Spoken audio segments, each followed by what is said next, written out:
Okay, this video is going to review Level 1 assessment, reaction, and Level 2 learning. We'll go through the same set of slides that we discussed in class, and I encourage you to pause each slide and read it closely and carefully because I won't be going through every bit of what's on the slides. So to evaluate reaction, which is the Level 1 base level of Kirkpatrick's model, we're looking at things like the participants' overall reaction to the training program, and that includes things like how did they feel in the learning environment, were they comfortable, did they feel like they learned something, what are the chances they think that they will apply the content. You have to think about it as your first response to the training. In fact, it is something that you do at the time of training and is very important to gauging the overall initial response to the training environment. So here are several guidelines for evaluating reaction.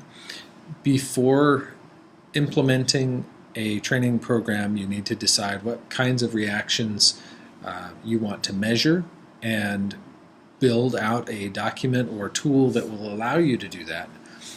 It needs to be quantifiable. You can encourage written comments, but one of the most important principles here is to get a 100% immediate response. You can do this in many ways, like asking for it on the way as people leave the training environment, or you can do it in exchange for something else, like give us your reaction sheets and then we'll give you your certificate of completion or something along those lines. But you want to be able to get 100% contribution from the students. Of course, this slide is fairly dense and you'll want to take a moment to pause it and read it.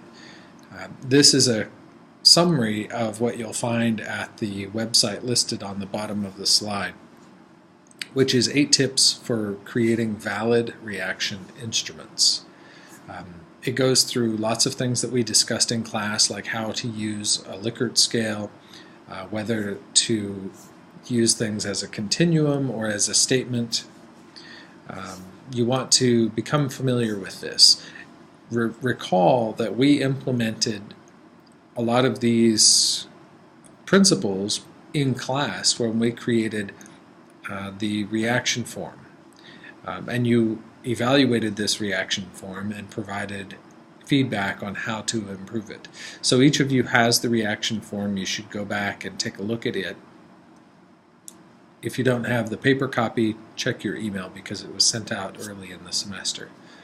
So this is an example, a live example that you can use as a model, and also implements several of the factors that we just saw. There are, as we go through all of the 4 levels, you'll see many different types of assessment methods, and for evaluating Level 1 reaction, primarily we're using survey, questionnaire and interview, or focus group methodologies to evaluate reaction. When we get to learning, we'll check off several more of these, and then behavior and response will ultimately have several different types of evaluation methodologies. So you'll see this chart pop back up a little bit later. So that takes us to Level 2 learning.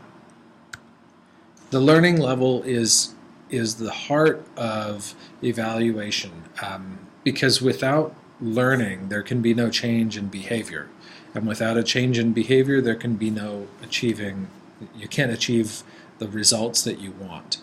So learning is the most critical stage, and it's also one that gets at the heart of what teaching and learning and education experiences are all about. So this most specifically asks about the changes in the student's knowledge, skills, or attitudes. Sometimes knowledge, skills, and abilities. How much learning was there?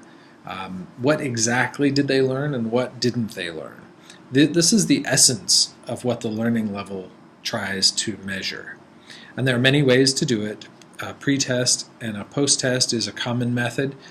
Self-reported questionnaires or self-reports of some other kind are very common. But we'll talk about a few other ways too. You'll want to make sure that your specific learning objectives for the training and education have been prepared and listed, because that's what you want to evaluate.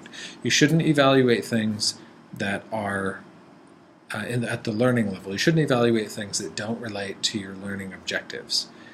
You should have objective and quantifiable results and responses. And some of the methods, again, include paper and pencil tests, performance on skills tests, simulations, role plays, and case studies. Now there are several ways to do that, and you'll have to decide which way is most appropriate for the content that you're actually trying to train people on. So some additional examples of learning assessment. Let's see, you can use the post-test as a pre-test. That's a common theme. You can emphasize and repeat the key learning points during the session and ask people to repeat them back to you to see if they're making progress during the training. You can measure the difference between the pre and post test and see which parts of the content people had successfully learned and which parts they struggled with.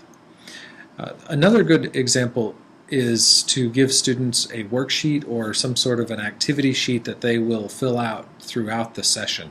Imagine that you have a fill-in-the-blank worksheet, and as you're hearing or experiencing the training, you go, oh, I have a question on that, and so you fill it out. The students fill it out, and that allows them to have a psychomotor moment where they're taking their learning and they're applying it of course in a worksheet setting, but nonetheless in a way that is tangible and hands-on. So what makes a good test? Only valid questions are important, but it's useful to have more than one question around each objective so that you can be sure that what you're getting is a satisfactory assessment of learning on that objective. Some more scenarios for level 2. You can use case studies, project evaluations. You should probably have between 3 and 10 questions for each different learning objective. That way you can triangulate and make sure that what you're seeing is accurate. Instructor feedback is important. And in one way that learning is assessed in level 2 is when the instructors are watching what's happening in a classroom, they have an opportunity to see the bodily responses, the body language of participants, but you can also guide the conversation. You can ask probing questions to go deeper and deeper, ensuring that students are able to respond and articulate what is the root of the content, not just the superficial. And an example of that is when we talk about what are the four levels of the Kirkpatrick model, our class instantly responds with reaction, learning, behavior, and results. But when we start to ask what do those mean, it takes a little bit more processing power and cognitive load goes up. So people slow down and they think about it before they respond.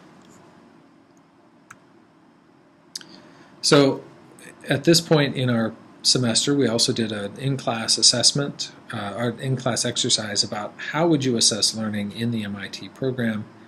And here are some of the responses that the groups came up with.